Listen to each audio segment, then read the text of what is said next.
Let's bust 10 19th century dress myths.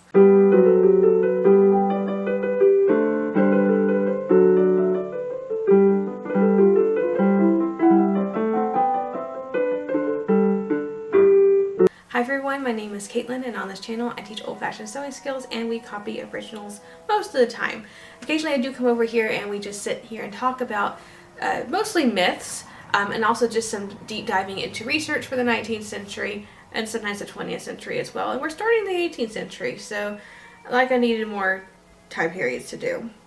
If you're a returning viewer, thank you so much for coming back. And if you're new here, hi, welcome. I have 12 plus years experience within living history. It's probably closer to 13 or 14 now. And I have over 20 years experience within sewing. And I no longer work in the museum setting, but I do keep a small collection of originals. My husband is a curator, so I do volunteer over there quite often. And through my videos, I try to share how to properly sew historical garments based on the original garments themselves. So about once a month, we've been getting together and busting two to three dress myths from typically the Victorian era. However, throughout the year, not quite 8 months that I've been doing this series, I've compiled several myths that come to mind, but they don't take like 15 minutes to debunk, and I like these videos to be a little bit longer, like 30 to 45 minutes. And so having 2 to 3 myths of 5 minutes just wasn't going to be as much fun to do.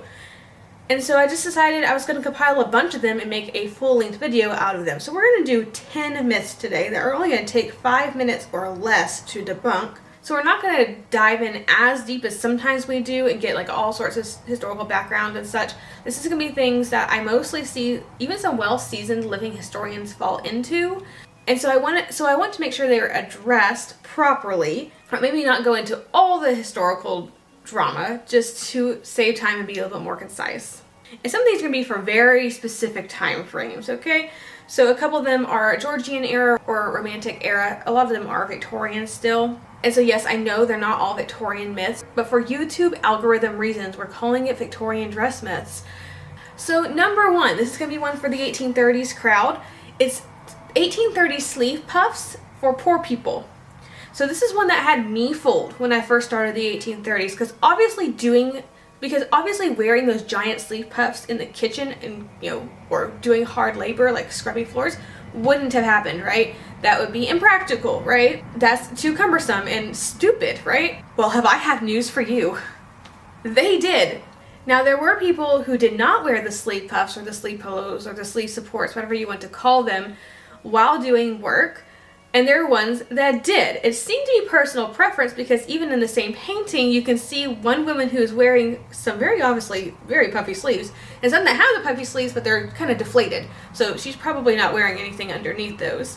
Now, they are all genre paintings, which yes, artists can take a fair amount of liberty, and so it's hard to say 100% this is what happened. But this is an era before photographs really took off, because they really didn't come out till the sleeve puff had collapsed, the sleeves. So yes, some of these may be artist interpretations, but having cooked and cleaned in sleeve supports myself, they're actually not that bad. But notice how even in this painting, the sleeve shapes themselves do not change whether you are wearing the sleeve supports or you are not wearing the sleeve supports. Even if you are not wearing giant sleeve pillows, your basic choices for sleeves in the 1830s is gigot or bishop.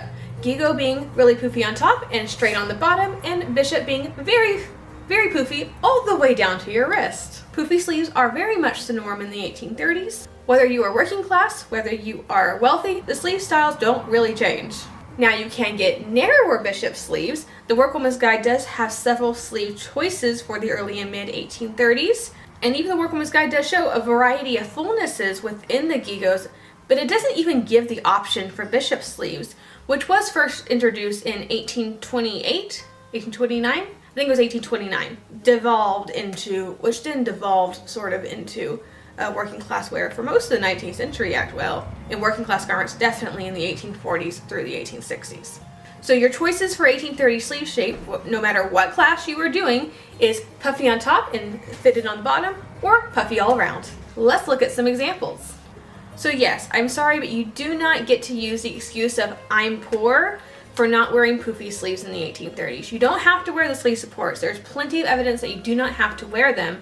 but you can if you want to, even when you're cooking or cleaning. In America, it does seem like you're not as wearing them as much, where in Europe, it does seem to be a little bit more common, but you still do not get away from the poofy sleeves, unfortunately. That was just the fashion whether you're rich or poor, I'm afraid. And if you need more information about how fashionable you can be, depending on how poor you are, I'd recommend the second myth busting video, which I will link above. Now, our second myth is a big one. It is also about the 1830s and it also revolves around sleeves. So it's using the banded down sleeves for 1830s poor people. So sort of along the same lines, we see this straight sleeve here and just a little poof here, and we think, oh, that's for poor people because it doesn't use as much fabric. Actually, it does, because it's literally the same giant gigo sleeve that has been extra work pleated or gathered down in rows to give that effect. But it looks poor to our eye because it's fitted. It is literally the same exact sleeve that's just been gathered down. This one took me a minute to learn myself, and I was very sad to learn this is not appropriate for 1836 and earlier. I do Texas Revolution, which is 1835 and 1836, so I cannot use these banded down sleeves, which is unfortunate because that is my favorite look of the early 19th century. I love the banded down sleeves and the slightly higher neckline and those little cute berthas that they did. I love the late 1830s.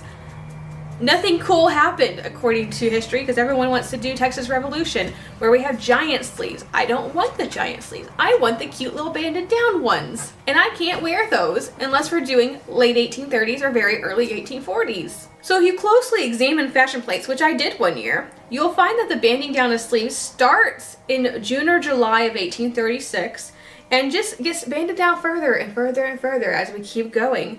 And then in those actual banded down sleeves that we see are 1837 to 1841. They aren't what you see earlier than mid 1836, and even the mid 1836 ones are only like one row banded down and the rest of it's still very poofy. So if you're doing 1836 or earlier, like most Texas Revolution folks, you can't have banded down sleeves. They just weren't a thing yet. Fashion has to hit it first and then the poor people get it afterwards. Because again, I really like that banded down sleeve look. But no, narrow sleeves are not what poor people wore necessarily. And we learned in the last myth that poor people wore puffy sleeves too. They may have worn a smaller version of it. They could have also had the larger version of it, just didn't fluff it out. Some people did fluff them out. So no, I'm sorry. This one does hurt me more than it hurts you, I promise. But we can't wear the banded down sleeves for the early or mid 1830s. I know, it's really sad. Number 3, let's go ahead and look at a few myths revolving around baby clothing. I have been doing a ton of research in this area in the last couple of years, so I found some things that are starting to irritate me when I see other people do them. So starting with, baby clothing didn't really change throughout much of the 19th century. I hear this one all the time, and it gets me. It really does. I don't know why it irritates me so much, but this one really irritates me. Maybe it's the 2 years worth of sewing many infant gowns and underwear for much of the 19th century and spending so many hours researching and sewing and hand stitching and patterning. And even after 2 years of doing this for a while every single week, and now it's been about once a month, I still only have clothes up to 6 months old for the 19th century. 2 years worth of sewing. It's gonna take me another year to get the 6 to 12 month clothing done. But no, an 1825 baby dress is nothing like an 1835 baby dress, which is nothing like an 1845 baby dress, which is nothing like an 1865 baby dress, which is also different from an 1875 baby dress. They did change. Now, until the late 1860s, the basic shapes did stay the same. The skirts were long and rectangular, although skirts were extremely long in the 1830s, well over a yard, and gradually got shorter as you get into the 1850s and 1860s. So skirt lengths do change depending on the year. And yes, the basic bodice shape did not change for 1830 to 1865, but do you know what did change? Bodice lengths, for one. You have very short empire bodices in the 18 teens, which are reminiscent of women's clothing. Yes, babies' clothing does follow women's fashion. It is a thing. You get a little bit longer in the 1820s, right above the navel in the 1830s, going a bit higher in the later 1830s, and then very long past the navel in the 1840s, because we like those long bodices in the 1840s. Around the navel in the 1850s, a little higher in the 1860s, etc. You know what else changes on the bodice? That little V shape does change. So it kind of starts off sort of wide set, about an inch or an inch and a half between those 2 points in the Regency time period. That is if we're going to have a bodice with points. And it gradually gets closer together. Very sharp point, like it is a V bodice in the 1840s and early 1850s, and it widens and widens and widens back into the 1870s. So you do actually have to watch that. Depending on the time period you are, you may have a very wide set V, or you may have a very narrow V. And that does change depending on the year. It's not just interchangeable. They actually do follow fashion. What else changes in babies' clothing? The sleeves. We've been talking a lot about sleeves today. Sleeve shapes change. You see very fitted sleeves in the 18-teens, slightly puffed sleeves in the 1820s, very large puffed sleeves in the 1830s. You do see gigot sleeves on babies. Babies in gigos is the most adorable thing ever. I have seen toddlers in gigos. It's like my favorite thing. I don't like wearing gigos, but toddlers in gigos, it's perfection. They also do the very round, short puff sleeve, right, for babies as well. You do see tight sleeves in the 1840s and early 1850s, and really kind of into the 1860s, although you also see a flutter sleeve, very similar to what I'm wearing here, in the later 1850s and early 1860s. And then you start getting the puff sleeves again in about 1864, but this time it's really full on the top and very fitted on the bottom, so it's not quite a full round puff sleeve like we see in the 1830s. It's a different puff sleeve because they had to change it on us to make it difficult. So yes, every 5 to 10-ish years, we get a totally different baby dress shape. Does it all look similar to the untrained eye? Yeah, absolutely. Especially if you haven't measured bodices. They do look very similar. They are just long dresses. But there are stark differences between an 1845 and an 1865 baby dress. And the details make the time period. I understand that with children, a lot of living historians are willing to turn a blind eye to small differences, and I can understand that because children do grow very fast. However, if we're going to hold adults to a high standard at living history events, I believe we ought to hold babies' clothing to the same standard. Because there is a difference, and quite frankly, it's not like modern clothing where you have newborn size and 3-month size and 6-month size, and you had to make all these clothes. They were very much one size fit all with drawstrings.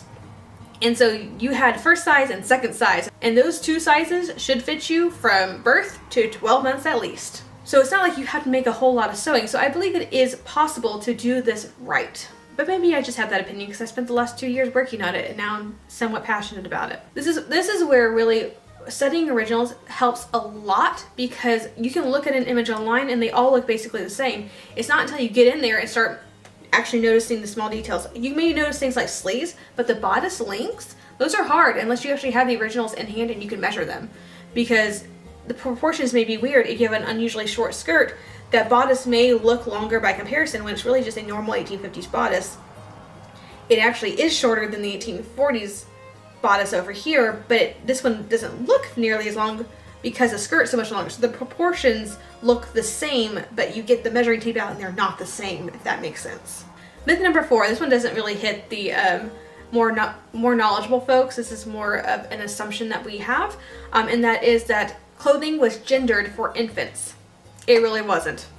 This one actually gets most members of the public. While I don't have children yet, I do live in history with a lot of friends who do have kids, and I have, in the handful of events that I have attended with them, have had to countless times explain that no, that is not a little girl. I understand he's in a dress, but that is a boy.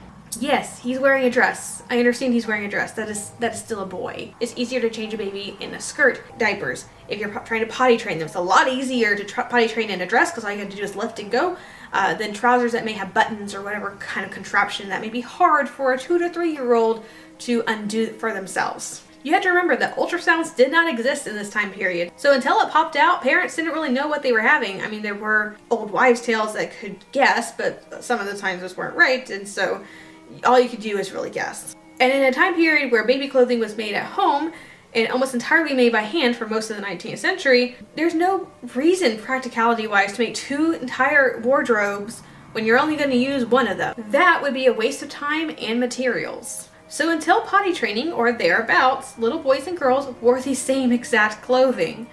Now sometimes you can tell the gender of a young child by their hair, that is true. Girls within the vast majority of the 19th century will have a center part, whereas boys typically have either no part or a part down the side. But yes, boys and girls wore dresses. They wore stays, petticoats, shirts, and dresses. It was just all the same. Now let's talk about the myth of they dress children like many adults, which is rich coming from a generation who puts their babies in skinny jeans. I don't want to hear from the millennials that, how could they do that to children? Children should be children when you put infants in skinny jeans. I worked in my church's nursery for 16 years. So I have seen plenty of people put their children in very questionable outfits that are just, aren't they cute? They look like little mini adults.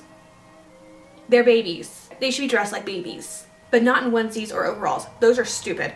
Also really hard to change diapers in. That's a personal opinion. Again, 16 years. I've had one other adult with 18 babies in a room. That was not normal, but every once in a while that would happen. When you're trying to change 18 children's diapers, onesies and overalls are the bane of my existence. My children will likely be wearing dresses for at least the first 6 months, boys or girls, because that makes it easy to change a diaper. So there are actually many differences between children's clothing and adult clothing within most of the 19th century. So for starters, girls could wear shorter skirts. Some of them were actually quite short, especially on toddlers, because you have to think you want it above the knee, that they fall over, and then it's below their knee. It's hard for them to pick themselves back up because those skirts get longer, they'll trip on them. So a really short skirt is actually very helpful for a toddler. Children could also have short sleeves, even when it was not common for women to have short sleeves. And they could also have lower necklines for the day, which is very different from most of mid-19th century women's clothing. Children's clothing also often closed up the back, which yes, was normal for women's clothing up until the mid-1840s. A lot of women's clothing closed in the back, but children's clothes almost invariably close in the back because it's a lot harder for a child to undress themselves when there's buttons back there or ties back there or even pins back there. Sometimes they can manage it. Toddlers are very good at undressing themselves, especially in public, but it is a little bit harder when the closures are in the back. And yes, while children did wear the same layers as adults, this didn't really hinder them acting as children. I have seen young ladies in full chemise, drawers, corset, well, corset stays, but yes, a corset, petticoats and a dress, running, playing tag, doing somersaults, playing games with each other, climbing rocks and trees, etc.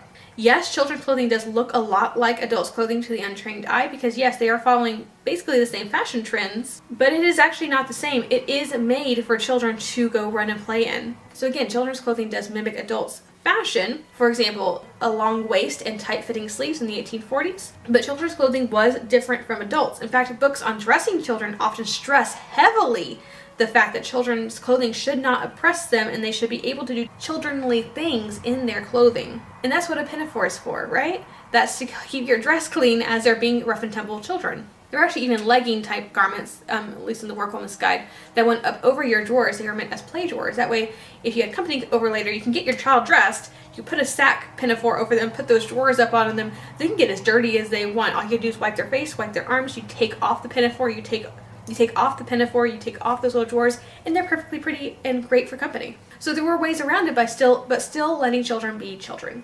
Another thing in the mid-19th century, contrast piping. I don't know if we actually talk about this later. We might. If not, it'll go be the next one. Contrast piping, or piping that does not match the dress fabric. You see piping at necklines, waistlines, and arm size, or that little armhole, throughout a lot of the 19th century. And almost invariably, this is the same fabric as the dress, the exact same fabric. We're cutting on the bias and we're adding piping. I have a whole video on piping. I have seen contrast piping for adult women's clothing. It is almost invariably on very fancy silk dresses that are very high fashion, and it was done as a design choice.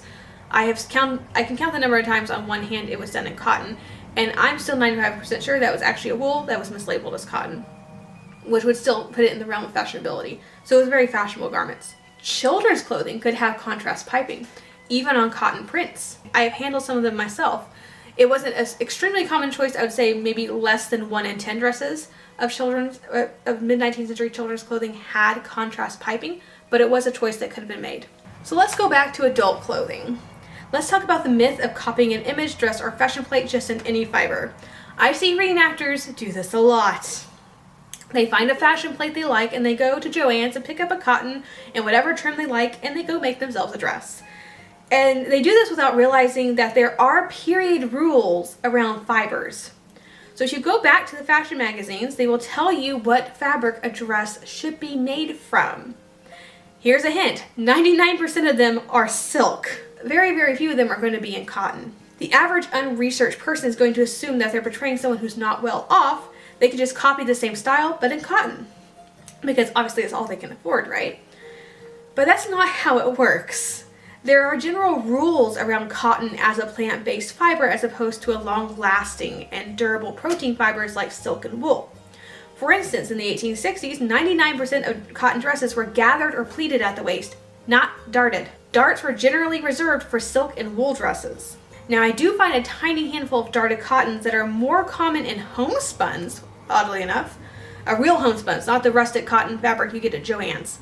Real homespun. If you want to see how I compare fake homespun, fake modern homespun to period homespun, I do have a video about that I will link above.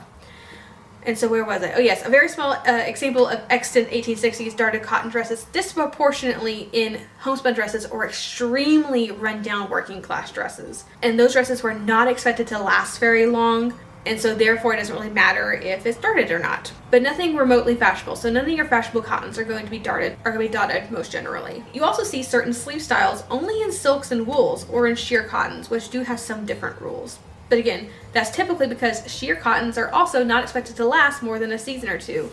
So basically cottons are split into two categories. Two. There's the ones that are expected to kind of last a little bit, maybe a year or two, and the ones that are expected to last a season. The ones that are expected to last a season or so, you have different rules because it doesn't matter if you follow the normal rules or not. And then there are cotton rules for the ones that are expected to last a little bit longer because you want them to last as long as you possibly can get them to last. So yes, it does take time to learn the ins and outs of what is appropriate for each fiber, but you cannot assume just because you see a dress that you like, or a fashion plate that you like, or a photograph that you like the dress of, or even an extant dress, that you can just make it up in whatever fiber you want. And also, just because a fashion plate says it's made of cloth does not mean you can pick whatever cloth you want. Cloth in the 19th century means wool. It just means wool, unless there is a qualifier at the beginning of that, such as cotton cloth or silk cloth, although silk was really never referred to as cloth, or hardly ever referred to as cloth. If it says cloth, just cloth, it means wool. So if you fall in love with an image, please save up and make it up as it should, not just in whatever fabric you desire. And when you go back into it, it does make sense. So we have whole videos on dyeing cloth and that sort of thing, but go to the myth busting video on bright colors. We talk about this a lot. So cottons and linens, being plant-based fibers, do not take dye as well as the protein-based fibers, which really create rich, beautiful colors. Cottons and linens are also, well, especially cottons, are especially apt to fade unevenly and quickly, which is why you don't see them in solid colors for dress goods.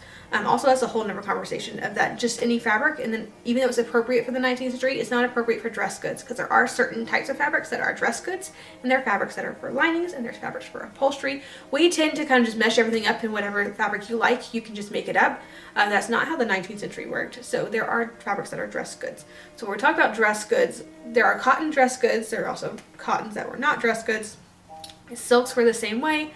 Wools were the same way. There were some that were dress goods. There were some that were not, kind of depending on a lot of different factors that we don't even have time to get into today. I was going somewhere with this. Yes, cottons will fade unevenly, and that's also why you don't see them again in solids, because that's a lot more noticeable than a print if it fades.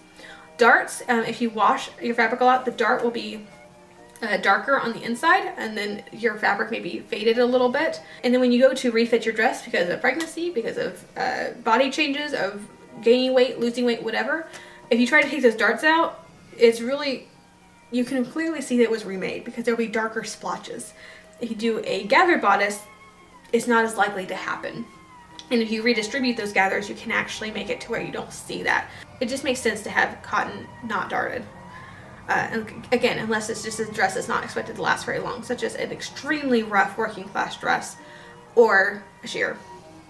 And that all kind of leads us into myth number 7, which is a myth we have briefly touched on before, but I wanted to kind of have its own time in the limelight. It's the myth that fabric terms are the same now as they were back then. This one really irritates me. I know I've talked about it before, but we're going to make it its own spot here. So like muslin, we think of muslin as the cheap stuff you can go buy from Walmart or Joann's.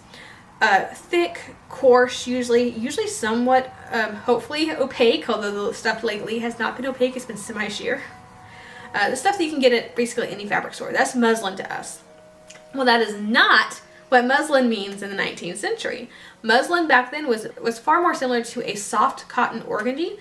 So we're talking something that is very, very fine, extremely sheer, and typically a very expensive fabric. Absolutely nothing like what we see today. So when you see the period term muslin, don't think you can go get muslin from the store and have it be the same thing. Just like a lot of language over the past 175 years or so has changed, you'll see fabric terms change as well. Words that used to mean something now mean something different. And it's a long period of time where we don't have anyone around today to say, oh, this is what it meant when I was a child, because the people alive today were not alive 175 years ago. So it's something you have to really look at, description of fabric and that sort of thing, and also find garments that were made out of the things that, oh, the fashion plates say that these are made out of muslin. Okay, I go find these garments. That's not the muslin I see today.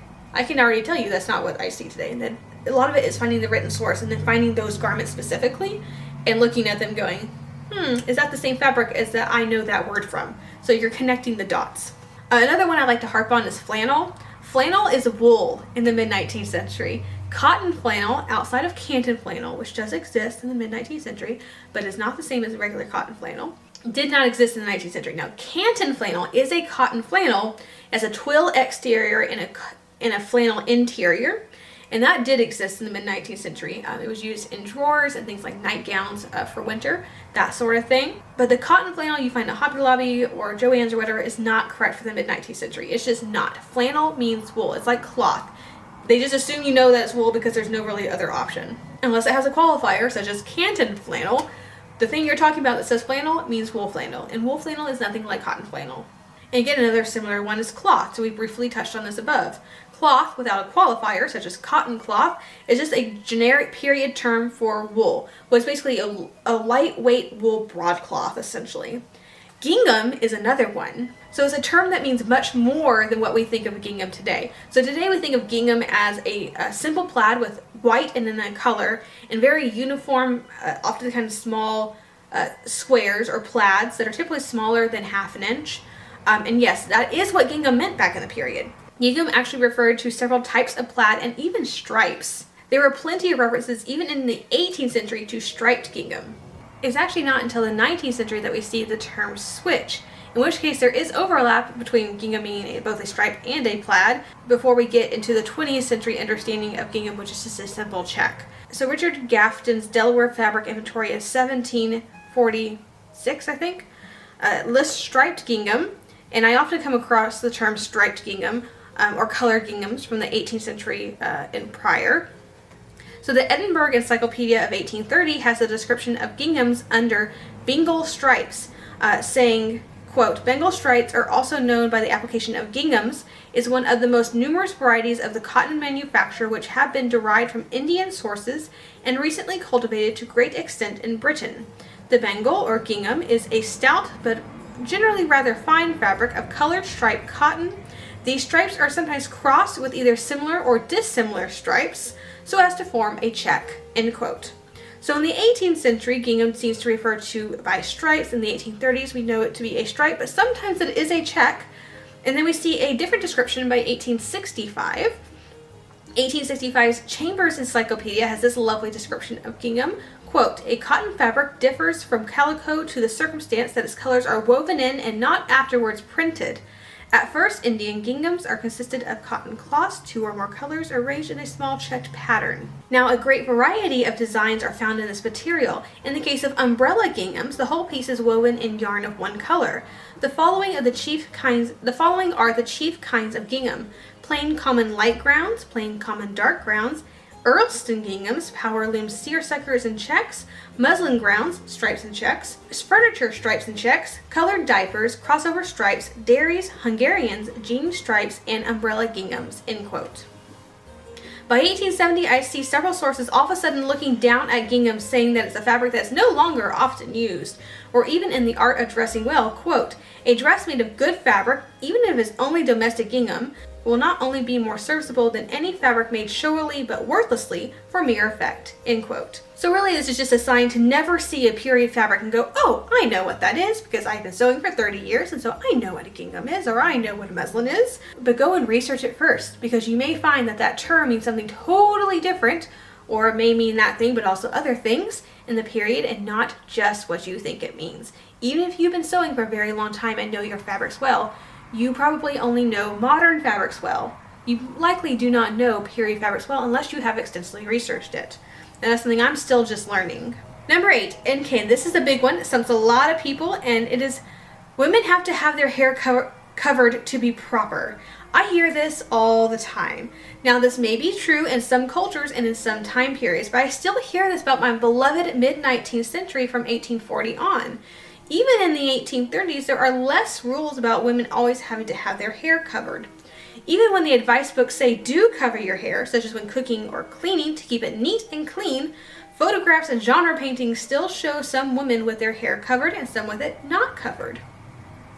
Now, it was a trend, but not an absolute trend by any means, that older women would still cover their hair a good bit of the time left over from their earlier years, when it was more common for women to wear head coverings a lot of the time.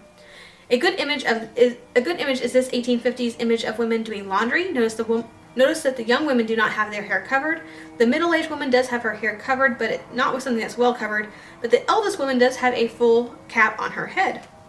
This is not universal, however. You do see older women with their hair uncovered in the mid-19th century as well. But if you wanted to have your hair covered as an older woman, you can do that easily and more accurately than some younger women could. In all honesty, I believe that this is one of the reasons that we get the reenactorism of wearing the ribboned hairnets. Is because we still subconsciously believe that we have to have our head covered all the time, even if it's just with a net or something. And that is not to say that the ribboned hairnets are not accurate. They are accurate. They are overused by quite a bit because they are a fad within reenactors and living history. But they were a thing. They are not, by the way, snoods, which are incorrect. And one day we'll have a chat about that term and the awful crocheted 1940s cotton snooze that people wear over their loose spaghetti hair at reenactors. But you know what? No, we're not going to have that conversation today. But you know what? Actually, no, we are going to have this conversation today. It's going to be in the next myth, though. I'm going to move some myths around here so we get to talk about this today, because this does irritate me. But we are going to talk about this today because this needs to be talked about. We are going to have this conversation. I always think there's good conversation and enough research out there about some topics, especially what I call simple inaccuracies that I feel like have been beaten to death a very long time ago. But then I still see living historians, mostly reenactors, who are still clinging to their 1940 snoods in a vice death grip. So this conversation apparently still needs to be had. But let's go back to ribboned hairnets. So I go to events where nearly every woman is wearing one. But when you look at photographs, a rough estimate, according to my estimate, is roughly half are wearing them. A little less than half are wearing ribboned hairnets. The proportions are not right at living history events.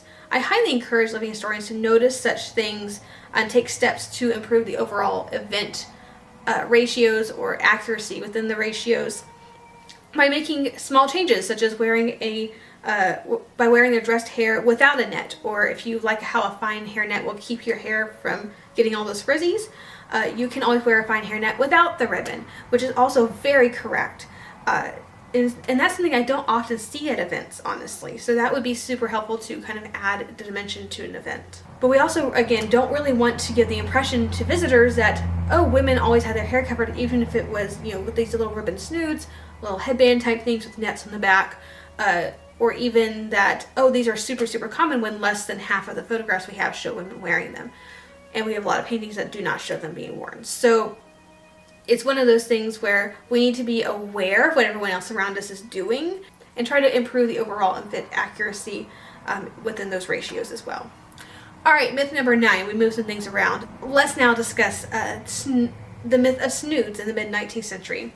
Every time I think someone has done a fabulous job of debunking this and that it is a dead myth, I go to mainstream events and they're still being worn. So I guess it's still alive and maybe we just need to continue to get the information out as far as possible, which is okay. That's part of what this channel is for. First, let's discuss one thing. The word snood does not exist, except in Scotland apparently, where it's merely just meant the ribbon around the head. I haven't found this term in America at all. So in a ribboned hairnet, the snood part, you know what, I'm going to go get one of my ribboned hairnets. That makes sense.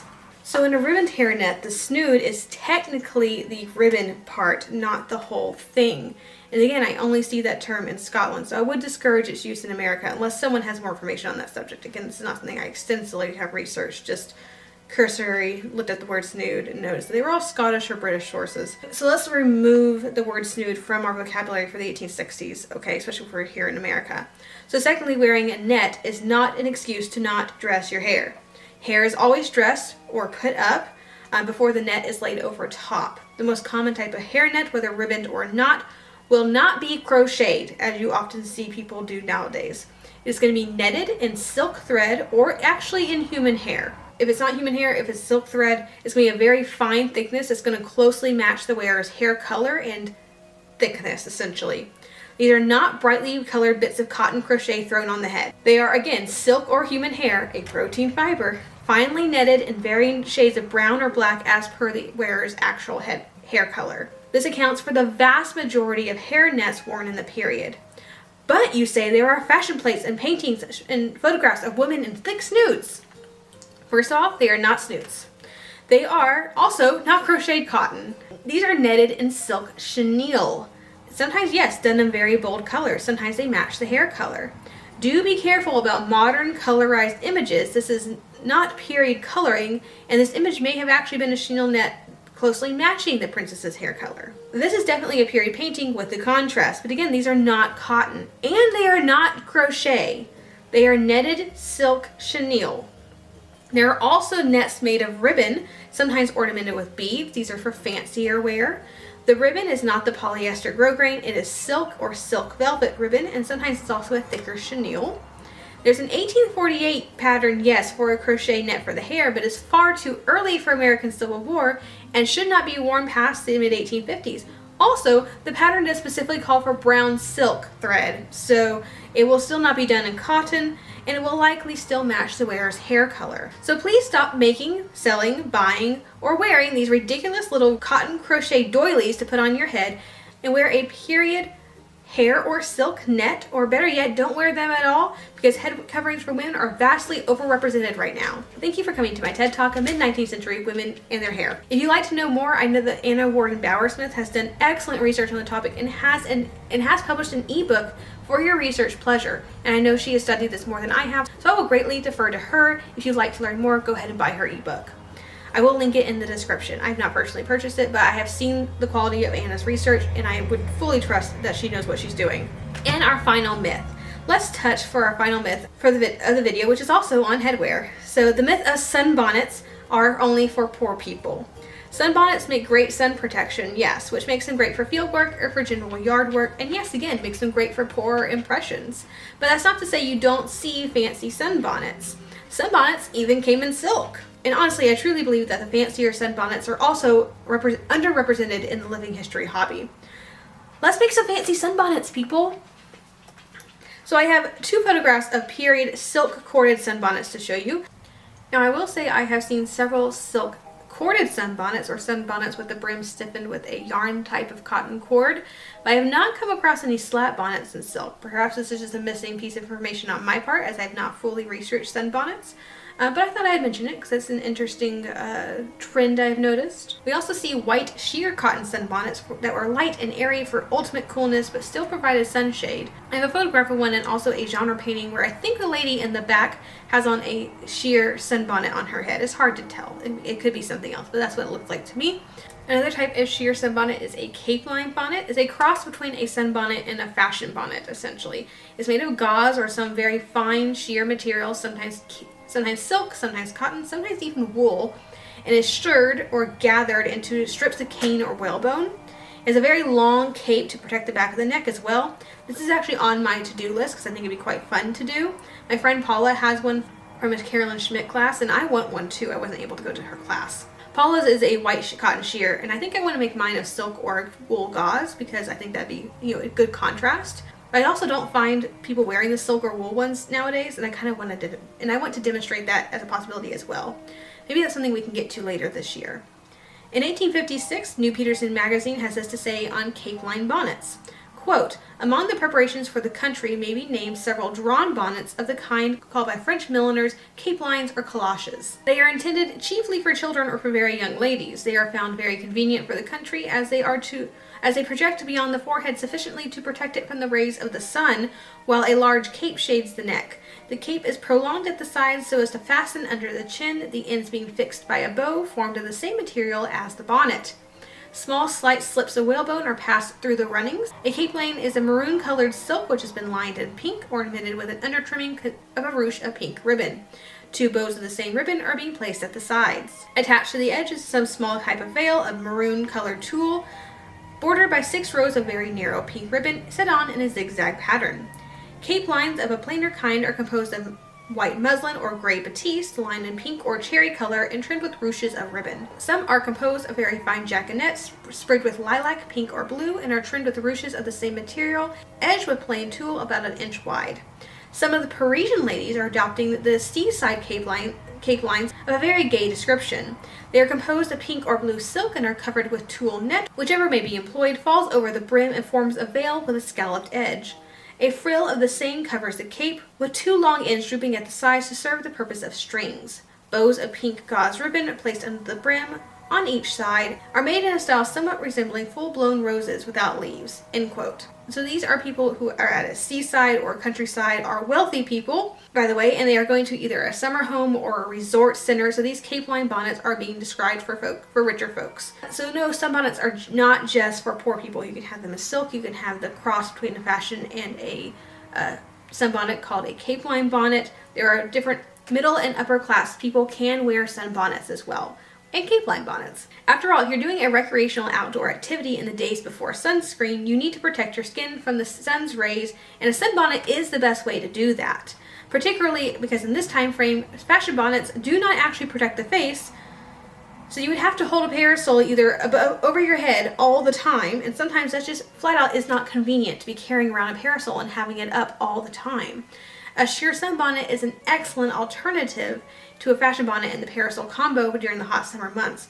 When in a place or doing an activity where having your hands tied up holding a parasol all day would be termed inconvenient by the wearer, such as in doing hikes, walking the seaside, doing any type of kind of fashionable exercise, as it were, or recreational activity. You don't want to have a hand tied up holding a parasol. And that was our last myth, so that just about wraps this up. I hope this little video was helpful and you learned a little bit more about the mid-19th century. Did any of these surprise you? Let me know in the comments. If you've enjoyed the video, please like it, subscribe to the channel, and click that little bell notification so you're notified anytime I upload a new video. As always, have a fantastic week, and I'll see you back here in the next video.